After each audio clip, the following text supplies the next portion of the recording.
Welcome back to another episode of Psycho Cinematic. Today I'm covering the movie Significant Other, directed by Robert Olsen, and as always, spoilers ahead.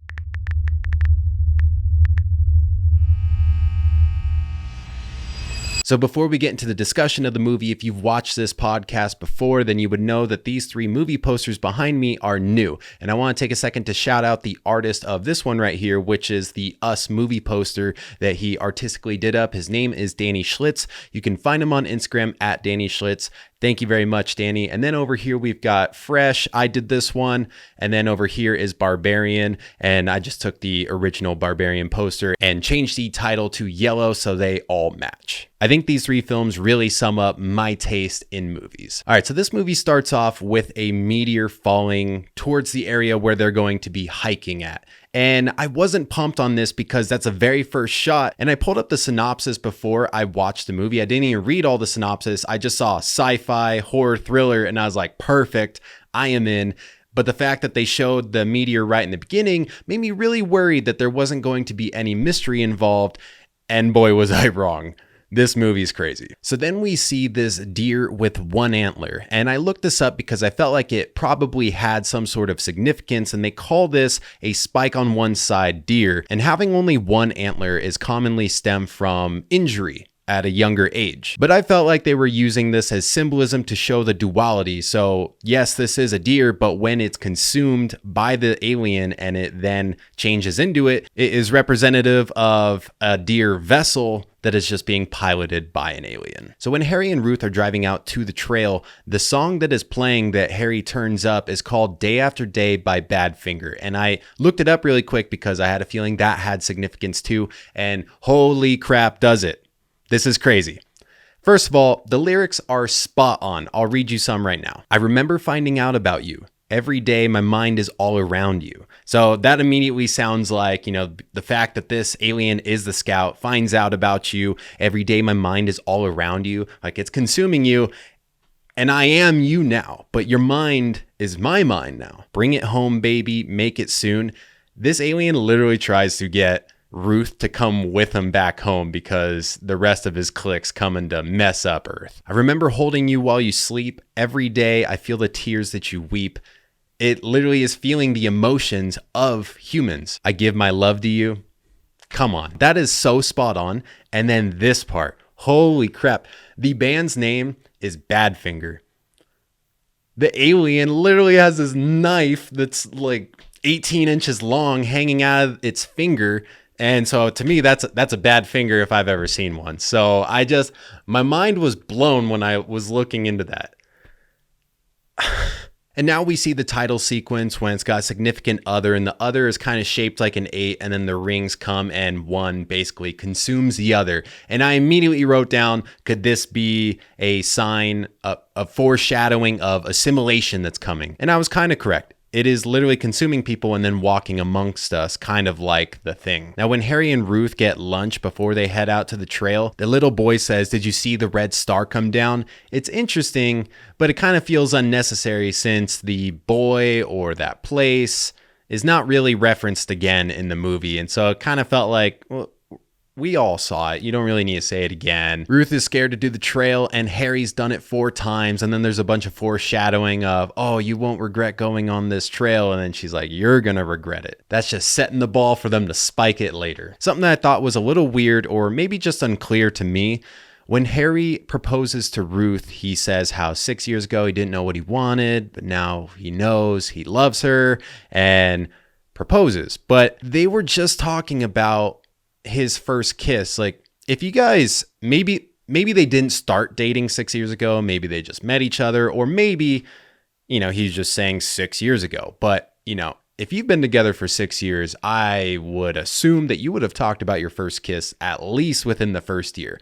I felt like that was a little strange. So I had a feeling that something was up with Ruth because I felt like she was just really melancholy and depressed. And then that's confirmed when she goes to run and jump off the cliff after getting the proposal and then takes a pill and she's all good. So after having his proposal crash and burn, the next morning, Harry goes for a walk to clear his head, which inevitably gets him killed. I wrote down really quick too that I love the color grade of this movie. It looks very nice for the dark and gloomy and moody feeling that is being given off throughout the entire film. It looks beautiful. At one point, Harry calls Ruth a disgusting monster, and I thought that was going to be foreshadowing for she was going to be the first one turned into an alien.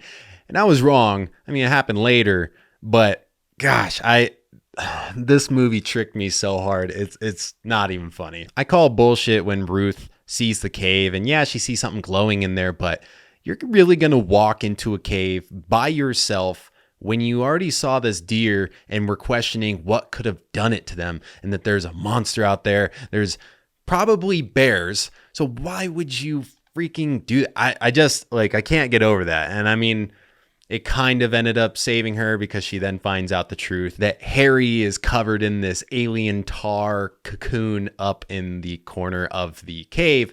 But I will say I was not a fan of the editing when she turns around her shoulder and yells, and they edit in the crow sound because they're transitioning to the next scene with a crow.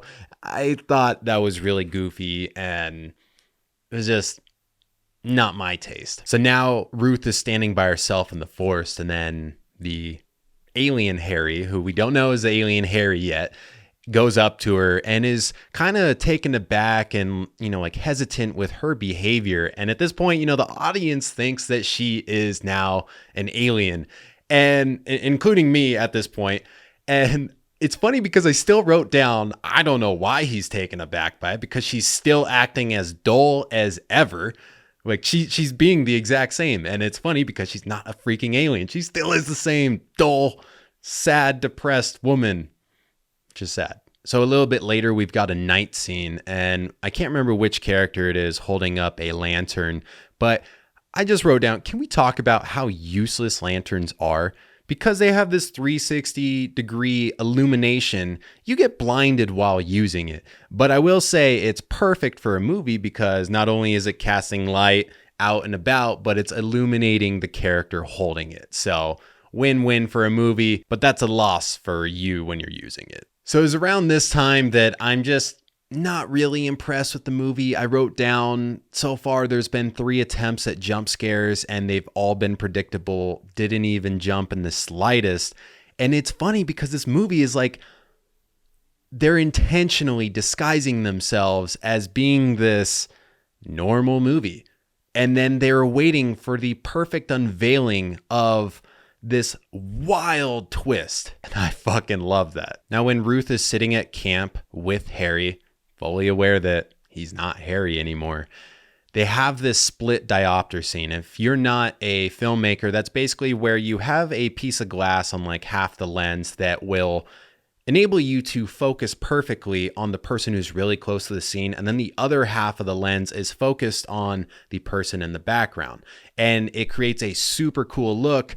But with this, I thought it was perfect because they're tricking you with subliminal symbolism. Only half her face is in the frame, making it feel like that she's not herself anymore. She's just the vessel for the alien. But God, it's still just a giant subliminal trick.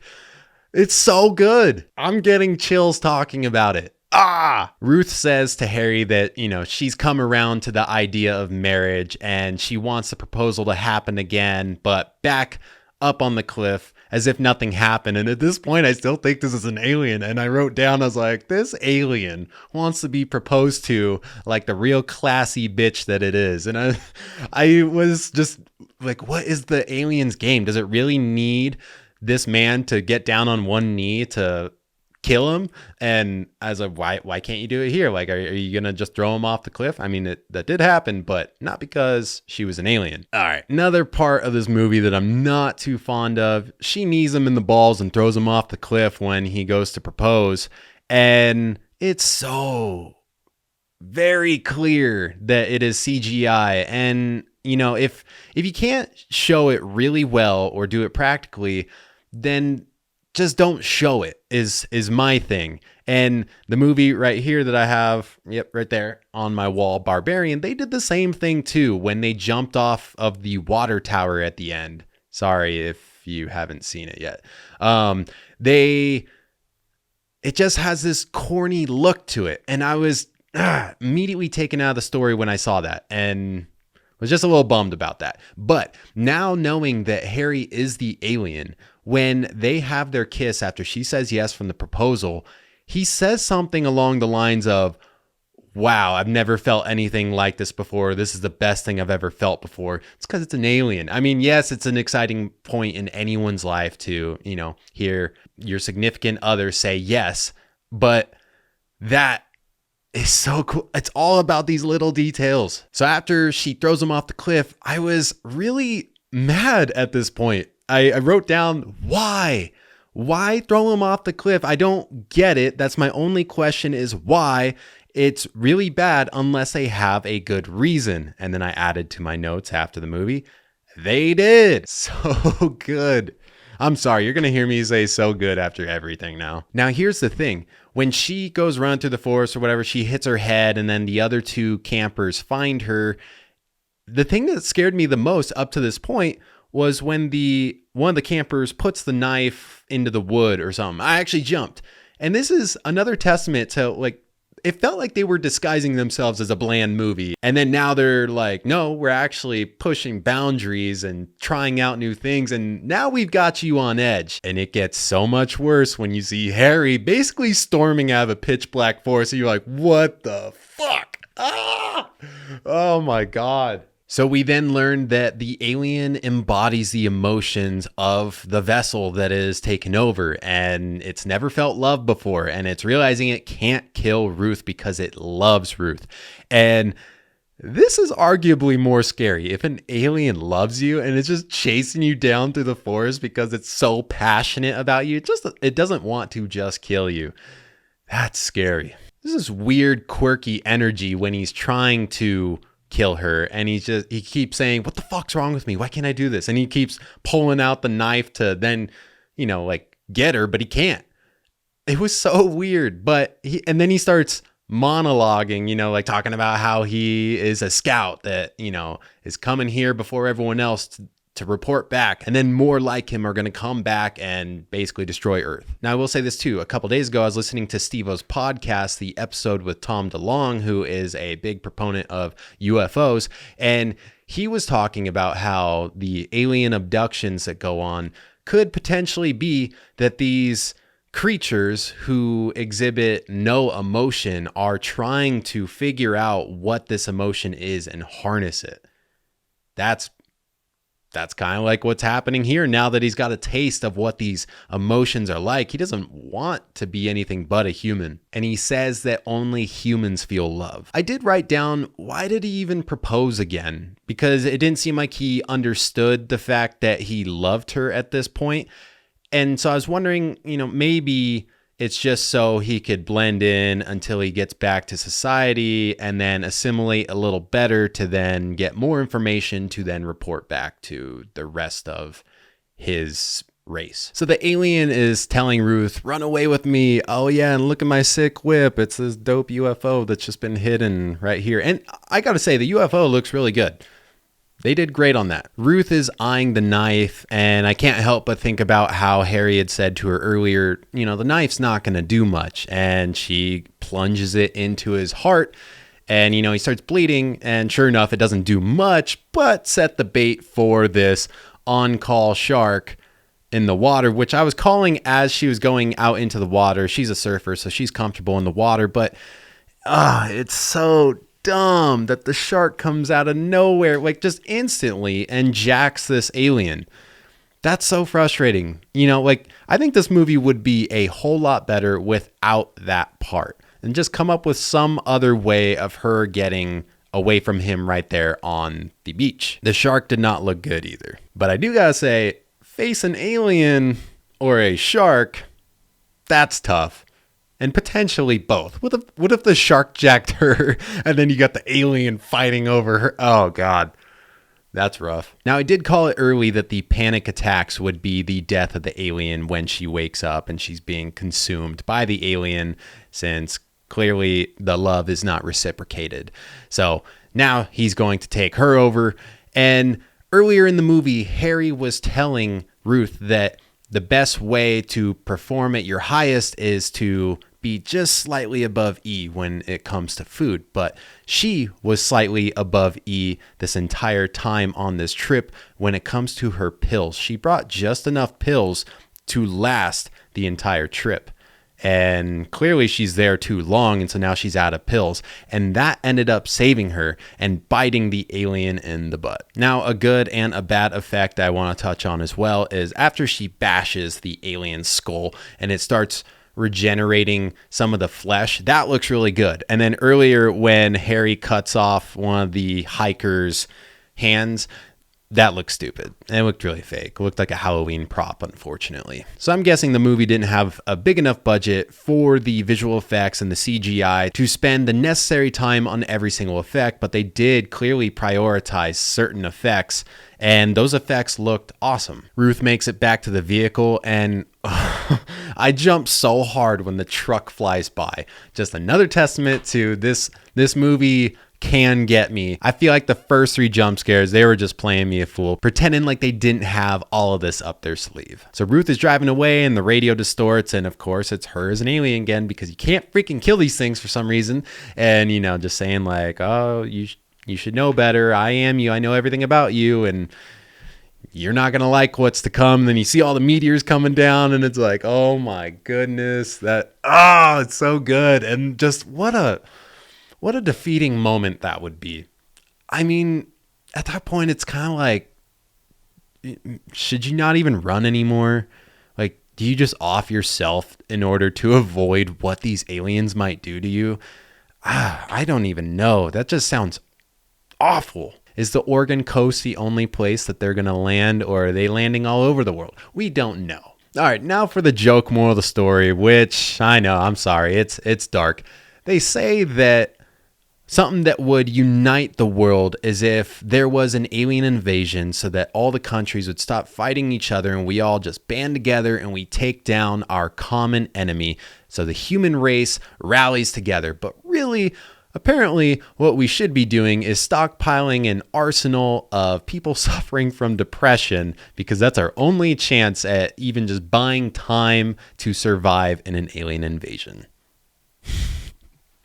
Gosh dang it. All right, now time for the review. Rotten Tomatoes, the critics gave it 73% and the audience gave it 61%. Now, my review was originally 6 out of 10, so 60%, but after going through my notes this morning and uncovering more meaning and symbolism, I bumped it up to an 8 out of 10, so 80%. But I will say, in terms of the risk-taking and overall enjoyment that I had watching this movie, I would give it a 10 out of 10 in that department, because this was a fun movie and I loved most of the directions they decided to take. This movie was like you're riding Space Mountain in Disneyland for the 100th time, and when you get to the top of the big drop, they flip on all the lights and it turns out you're at the top of a giant roller coaster like the Medusa from Six Flags, and everything you thought you knew is out the window, and now you're about to go on the ride of your life. So that's all I have for you guys today on Significant Other. Please let me know down in the comments what you thought about this movie. I don't know if I've ever been this excited about any of the movies I've covered on here. I think there could be some great discussions down in the comments. I'm sure some of you are going to absolutely hate this movie, but some of you might love it like me. So let me know. Thank you for watching this episode of the podcast. I hope you enjoyed it. If you did, leave me a thumbs up, and then don't forget to subscribe if you haven't already, and I'll see you in the next one.